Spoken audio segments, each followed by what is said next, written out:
as always. Remember, those towels need to be folded exactly so. 3 folds, even edges. This is T, a laundry mat. It is the silk dress emporium. She then glanced at Elara's perpetually bustling phone. Still running your side hustle, are we? Elara grinned, her phone buzzing with an incoming text. Oh yeah. The dog walking business is booming. Phoebe. You know, a girl's got to pay for her books. And you know, Mott am the United Negro College Fund, right? She then added. This is hard. Mott met, exhausted, Clemmy Spruce, who had entered, carrying a heavy box of floral supplies, scoffed. Exhausted? Honey, back in my day, we worked 3 jobs and went to college, uphill both ways, in the snow. She then softened, seeing Elara's genuine fatigue, Oakley's traumatized. This is a girl that's trying to work and go to college at the same time. I did. Okay. Well, when all 2 did it, it was Motninchin Mu. Elara, quick to take offense, pouted. But these days are different, okay? And on top of that, Mott had a babysit Leo all weekend.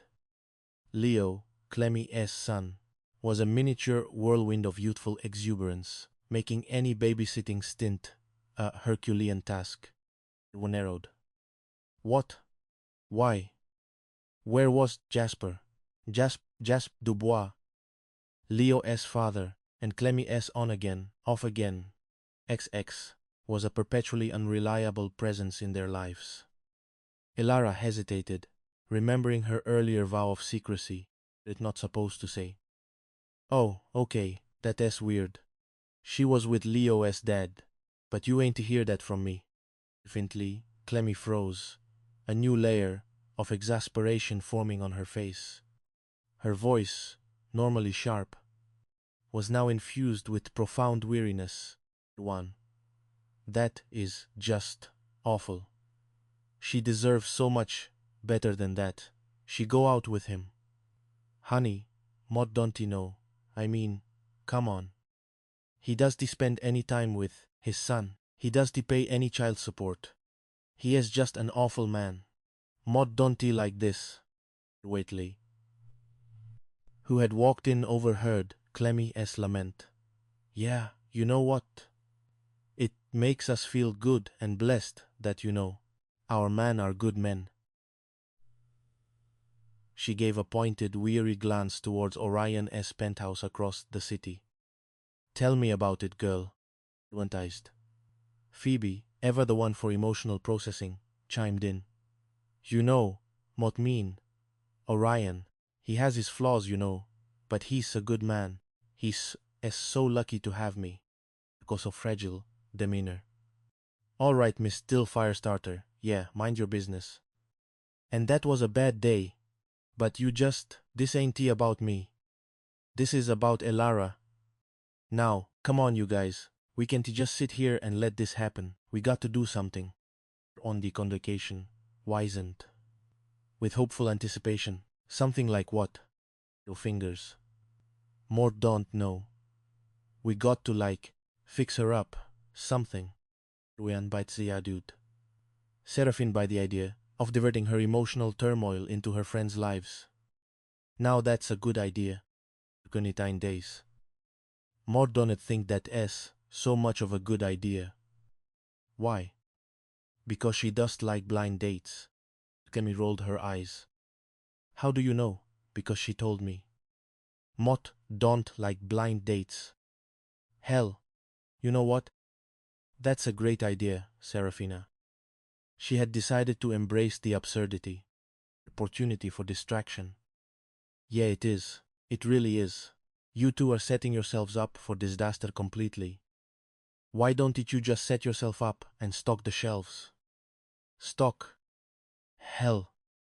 Ooh, she ain't a Micah kid. Mott can't beat her. Awfully. Clemmy returned to the other 2 women. Okay. Now, let's come up.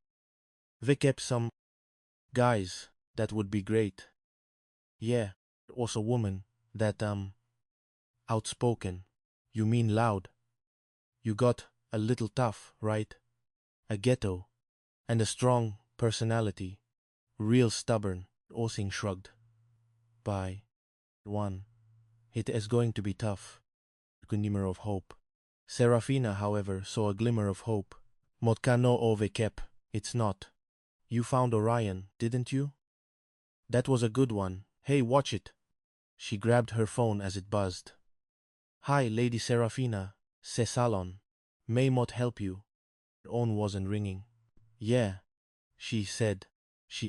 Slick. Hey, oh. Wait a minute. What about the guy? Girl, he married.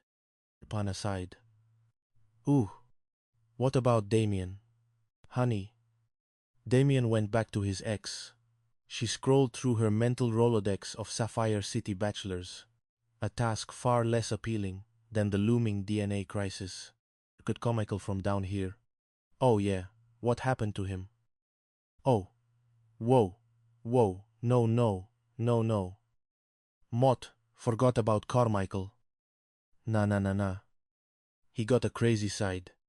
Ominuder, he's skeptical. Now, how bad could he be, Serafina? Mentally traumatized.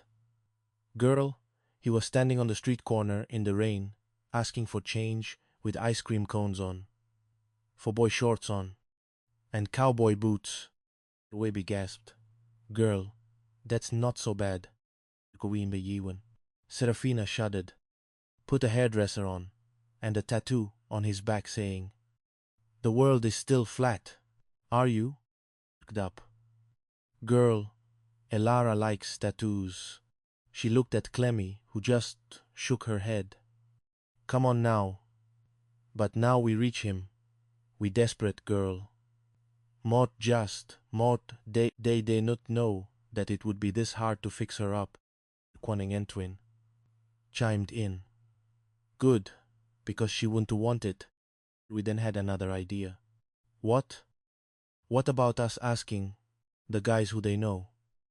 Right, that's it, right? No, whoa. That is not a great idea. Mott met telling you guys, this is not what she wants. We should ask Orion and Cedric to talk to his friends. A spark of cunning in her eyes. That is a great idea. Atlas, we pay you to keep this place clean. That's exactly what you should be doing. She then corrected herself, realizing she had conflated too many males in her moment of strategic planning. Ornamentat. Yes, Amot in the Twilone. Boy, shut up and clean up. Maldidik thought, Albany. Agreed in traumatized. Banki, from NP. The stage was set for another round to the far greater dramas, unfolding beneath the salon as newly renovated surface. The bond of the DNA results, the fractured marriage, Anvist, and the unsuspecting Atlas, still hovered like unread headlines. Atlas, waiting for their moment of catastrophic revelation. Offer Bitai. Elara S. Ode, to objectification and Giselle S. grand entrance. Onal detized. The afternoon was a study in escalating distractions. Serafina Bloom, while nominally overseeing the final touches of Cedric Hayes' renovations, was internally earth-shattering tuned by the impending earth-shattering truth she had to reveal to Orion. Ondon energy. That only she and perhaps Mama Estelle seemed to sense. Much traumatized.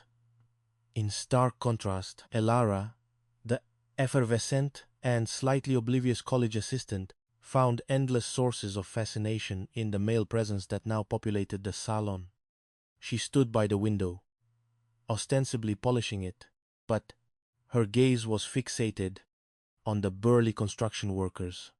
What are you doing here? Orion, asked Percy, his co-anchor, his voice tight, as Percy came into the salon.